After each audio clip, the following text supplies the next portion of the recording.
The O in GOAT reminds us of the importance that all of us have to own your actions.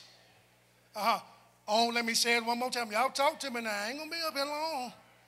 Own your actions. David said in Psalm 51:3, listen, David messed up. Let me just pause right there.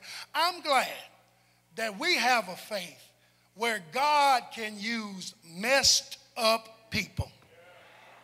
And it bothers me in church when people try to come in here into this church and any other church and act like they don't have some stuff that God has blessed them in spite of.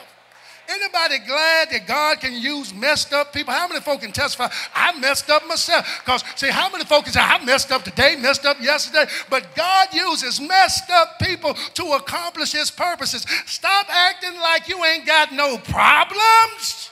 Stop acting like you ain't never done anything. All of us just need to say, God, I thank you for your mercy. But we got to own our actions. And the part of owning our actions means we have to embrace personal responsibility. I love David says in Psalm 51:3, he said, I acknowledge my transgressions. My sin is before me. David said, I can't blame nobody. I can't say what she did, what he did, what they did. All I can talk about is what I did. And that's personal responsibility. And saints, we got to stop blaming. I know there have been some things that have happened, but if you can't change what happened, you can change how you view what happened.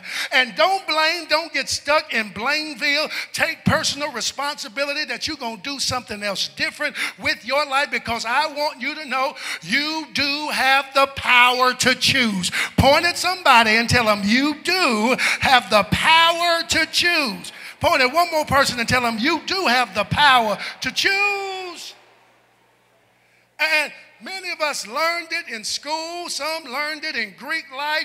Its theology may not always fall in line with our theological positions, but Invictus, I love what William Henley says. He says, it matters not how straight the gate, nor how charged with punishments the scroll. I am the master of my fate. I am the captain of my soul. The theology may be a little bit off, but let me tell you something. You do have the power to choose and to make choices that are going to bring about your best.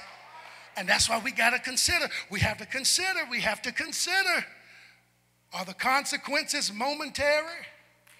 Or are there some long-term consequences? Because some of us can testify if we had to go back and erase it and do it all again, Lord have mercy. Because how many have ever had to deal with some long-term consequences?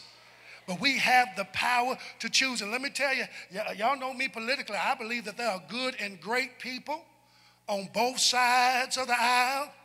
I believe there are good and great people in the Republican Party. I believe there are good and great people in the Democratic Party.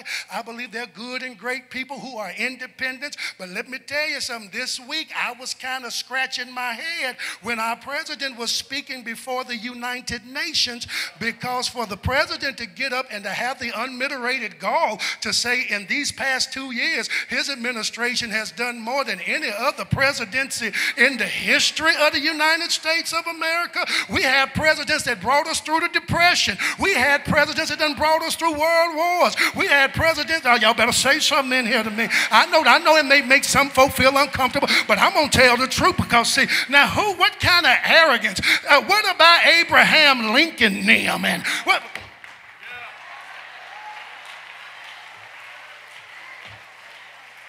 But after I heard that, I said to myself, some people wanted to have a little dialogue with me. And the first question I raised to them, Aunt Brenda, was, did you vote? And 2 of them told me they didn't vote. So I said, this conversation is over right now, because I don't have time to listen to that silliness. If you didn't think enough of the nation and the peoples and of Harriet Tubman them to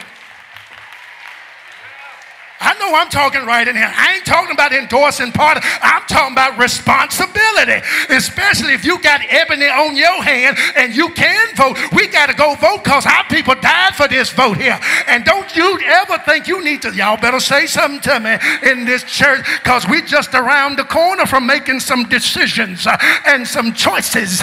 And we're going to have to embrace personal responsibility, because we're going to have to own our actions, because we have the power to shift the tide or to stay riding on the same rocket boat. And I'm here to let you know, I don't want to ride on the same boat, because sometimes riding on the same boat means things get worse. Am I talking right in the church today?